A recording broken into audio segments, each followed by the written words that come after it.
What's goody? Welcome to episode 3 of the Read Along. I am your host, Jamell Seay, bringing you nothing but the latest and the dopest books to drop. I'm talking about everything from Amazon to the New York Times bestseller. Please remember to like and subscribe my channel. In this week's episode of the Read Along, our featured book this week is The Laws of Human Nature by Robert Greene. One of my favorite authors, should I say.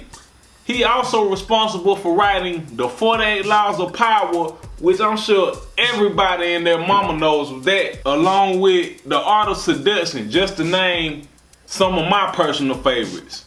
So, I got high hopes for this new one. It just came out not too long ago. I'm quite sure it's doing well. Of course, you know it's available on Amazon right now if you want to check it out.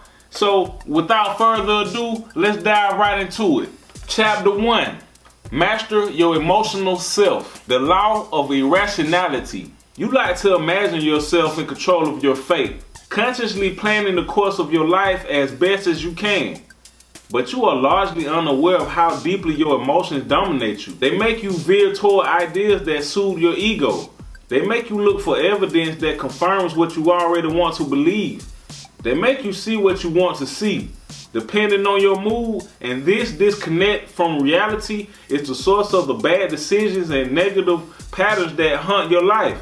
Rationality is the ability to counteract these emotional effects, to think instead of react, to open your mind to what really is happening, as opposed to what you are feeling. It does not come naturally. It is a power we must cultivate. But in doing so, we realize our greatest potential. Woo! Coming out hard already. I'm likey. I likey so far. See, reading a book can be just like a movie. How it comes on will determine if you're willing to read the rest of it, or in that case, watch the rest of the movie. Me personally, if I don't like the first couple of pages, the first couple of chapters of a book, I'm really not going to pick it up anymore. I'm not going to be interested or nothing. Anyway, let's get back. The Inner Athena. One day toward the end of year 432 BC, the citizens of Athens received some very disturbing news. Representatives from the city-state of Sparta had arrived in town and presented to the Athenian governing council new terms of peace. If Athens did not agree to these terms, then Sparta would declare war. Sparta was Athens' arch-enemy and in many ways its polar opposite. Athens led a league of democratic states in the region, while Sparta led a confederation of oligarchies known as Peloponnesians. Athens depended on its navy and on its wealth. It was the preeminent commercial power in the Mediterranean. Sparta depended on its army. It was a total military state. Up until then, the two powers had largely avoided a direct war because the consequences could be devastating. Not only could the defeated side lose its influence in the region, but its whole way of life could be in jeopardy. Certainly for Athens, its democracy and its wealth. Now, however, war seemed inevitable, and in a sense of impending doom quickly settled on the city. A few days later, the Athenian assembly met on the Phoenix Hill overlooking the Acropolis to debate the Spartan ultimatum and decide what to do. The assembly was open to all male citizens, and on that day, close to 10,000 of them crowded on the hill to participate in the debate. The hawks among them were in a state of great agitation. Athens should seize the initiative and attack Sparta first, they said. Others reminded them that in the land battle, the Spartan forces were nearly unbeatable.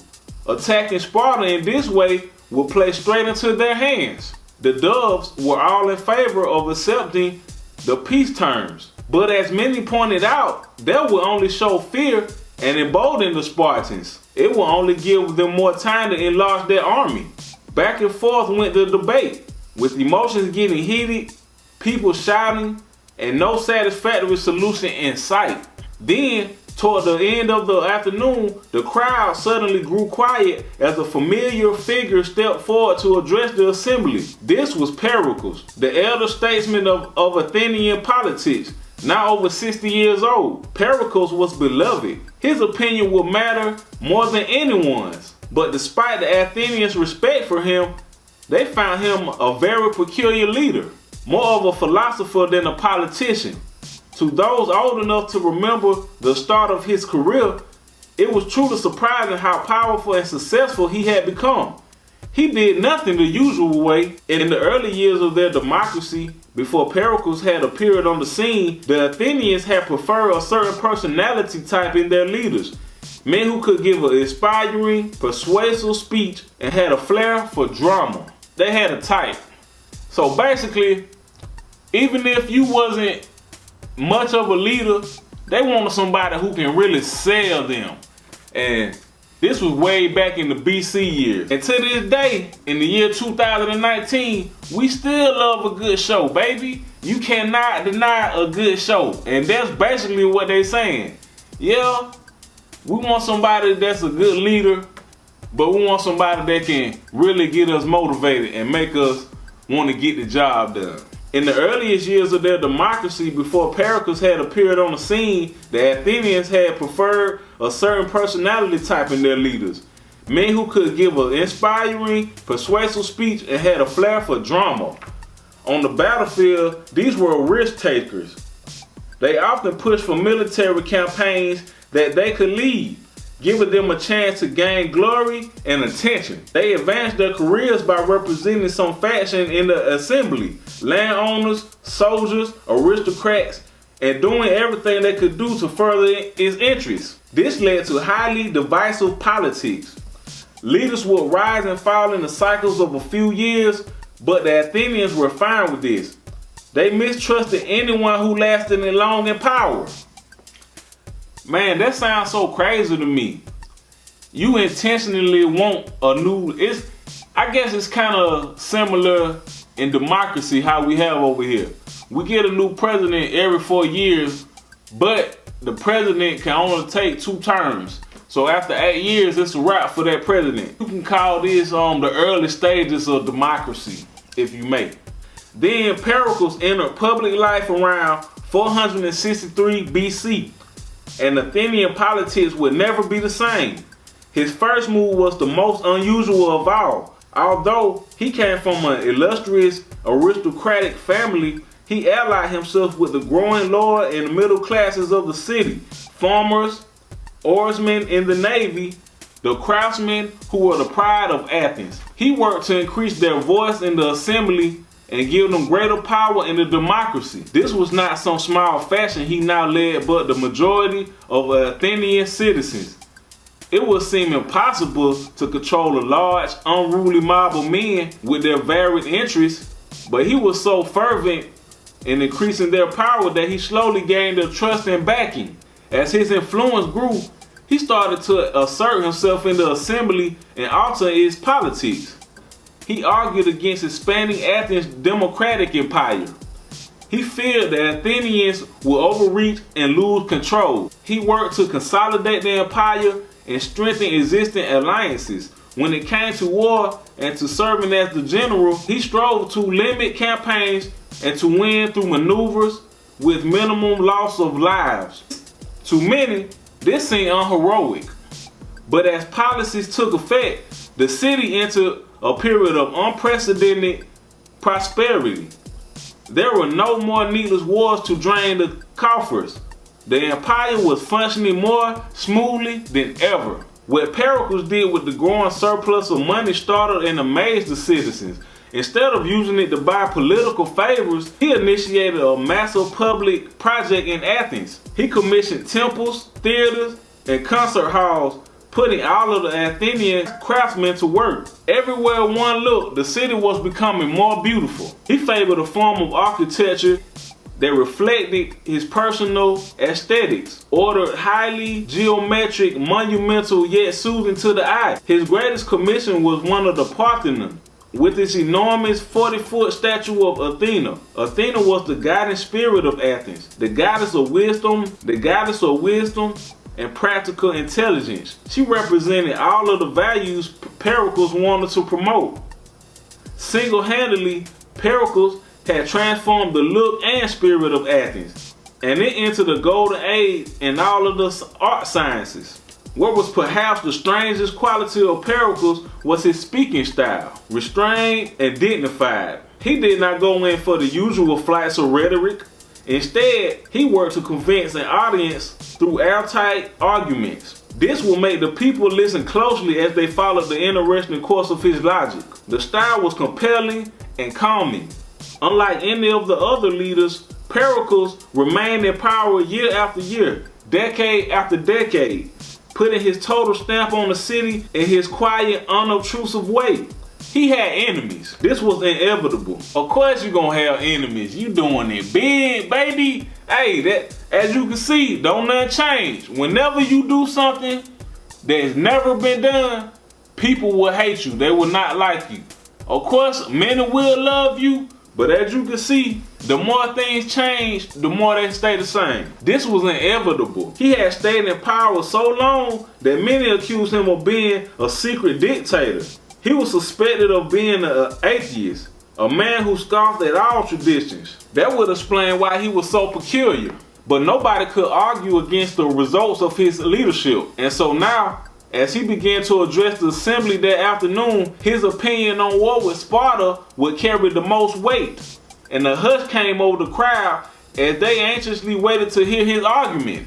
Athenians, he began, my views are the same as ever. I am against making any concessions to the Peloponnesians, even though I am aware that the enthusiastic state of mind in which are persuaded to enter upon a war is not retained when it comes to action, and the people's minds are altered by the course of events. Differences between Athens and Sparta were supposed to be settled through neutral arbitrators, he reminded them. It would set a dangerous precedent if they gave in to the Spartans' demands. Where would it end? Yes, a direct land battle with Sparta would be suicide. What he proposed instead was a completely novel form of warfare, limited and defensive. He would bring within the walls of Athens all those living in the area. Let the Spartans come and try to lure us into fighting, he said. Let them lay waste to our lands. We will not take the bait. We will not fight on land. With our access to the sea, we will keep the city supplied. We will use our navy to raid their coastal towns. As time goes on, they will grow frustrated by the lack of battle. Having to feed and supply their own army, they will run out of money. Their allies will bicker among themselves. The war party within Sparta will be discredited, and a real lasting peace will be agreed upon, all with minimal expenditure of lives and money on our part. I could give you many other reasons, he concluded, why you should feel confident in ultimate victory. If only you would make up your minds not to add to the empire while the war is in progress, and not to go out of your way to involve yourselves in new perils. What I fear is not the enemy's strategy, but our own mistakes. The novelty of war he was proposing aroused great debate, but in the end, his reputation for wisdom carried the day and his strategy was approved. Several months later, the fateful war began. In the beginning, all did not proceed as Pericles had envisioned. The Spartans and their allies did not grow frustrated as the war dragged on, but only bolder. The Athenians were the ones who become discouraged, seeing their lands destroyed without retaliation. But Pericles believed his plan could not fail as long as the Athenians remained patient. Then, in the second year of the war, an unexpected disaster upended everything. A powerful plague entered the city. With so many packed within the walls, it spread quickly, killing over 1/3 of the citizens and decimating the ranks of the army. Pericles himself caught the disease, and as he lay dying, he witnessed the ultimate nightmare. All that he had done for Athens over so many decades seemed to unravel at once. The people descended in group delirium until it was every man for himself. If he had survived, he almost certainly would have found a way to calm the Athenians down and broker an acceptable peace with Sparta, or adjust his defensive strategy. But now it was too late. Oh man, that really sucks. Strangely enough, the Athenians did not mourn for their leader. They blamed him for the plague and railed at the ineffectiveness of his strategy. They were not in the mood anymore for patience or restraint. He had outlived his time, and his ideas were now seen as the tired reactions of an old man. Their love of Pericles had turned to hate. With him no longer there, the fashions returned with a vengeance. The war party became popular. The party fed off the people's growing bitterness toward the Spartans, who had used the plague to advance their positions. The Hawks promised they would regain the initiative and crush the Spartans with an offensive strategy. For many Athenians, such words came as great relief, a release of pent-up emotions. As the city slowly recovered from the plague, the Athenians managed to gain the upper hand, and the Spartans sued for peace. Wanting to completely defeat their enemy, the Athenians pressed their advantage, only to find the Spartans recover and turn the tables. Back and forth it went, year after year. The violence and bitterness on both sides increased. At one point, the Athens attacked the island of Melos, a Spartan ally, and when the Melians surrounded, the Athenians voted to kill all their men and sell the women and children into slavery. Nothing remotely like this had ever happened under Pericles. Then, after so many years of war without end, several Athenian leaders had an interesting idea about how to deliver the fatal blow. The city-state of Syracuse was the rising power on the island of Sicily. Syracuse was a critically ally of the Spartans, supplying them with much-needed resources. If the Athenians, with their great navy, could launch an expedition and take control of Syracuse, they would gain two advantages. It would add to their empire, and it would deprive Sparta of the resources it needed to continue the war. The assembly voted to send 60 ships with an appropriate sized army on board to accomplish this goal. One of the commanders assigned to this expedition, Nicias, had great doubts as to the wisdom of his plan. He feared the Athenians were underestimating the strength of Syracuse. He laid out all of the possible negative scenarios. Only a much larger expedition could ensure victory. He wanted to sculpt the plan, but his argument had the opposite effect. If a larger expedition was necessary, then that was what they were seeing: 100 ships and double the numbers of soldiers. The Athenians smelled victory in the strategy, and nothing would deter them. In the ensuing days, Athenians of all ages could be seen in the streets drawing maps of Sicily, dreaming of the riches that would pour into Athens and the final humiliation of the Spartans. The day of the launching of the ships turned into a great holiday and the most awe-inspiring spectacle they had ever seen. The ships beautifully decorated, the soldiers glistening in their armor. It was a dazzling display of the wealth and power of Athens. As the months went by, the Athenians desperately sought news of the expedition. At one point, through the sheer size of the force, it seemed that Athens had gained the advantage and had laid siege to Syracuse. Reinforcements arrived from Sparta, and now the Athenians were on the defensive. Nicias sent off a letter to the assembly describing this negative turn of events. He recommended either giving up and returning to Athens or the sending of reinforcements right away. Unwilling to believe in possibility of defeat, the Athenians voted to send reinforcements. As you can see, we let our egos get in the way of us so many times. They was clearly losing the war, but these people still wanted to get more people killed. They did not want to lose. So I'm interested to see how this is going to play out. That's another thing about Robert Greene. He gives you so much detailed history on things that you never would have thought about in a million years. Like, I wasn't aware of any of these things, and I never been interested. But as I read about it, it really takes my attention. It really makes me want to learn more and more. It makes me feel how important history is. Unwilling to believe in the possibility of defeat, the Athenians voted to send reinforcements.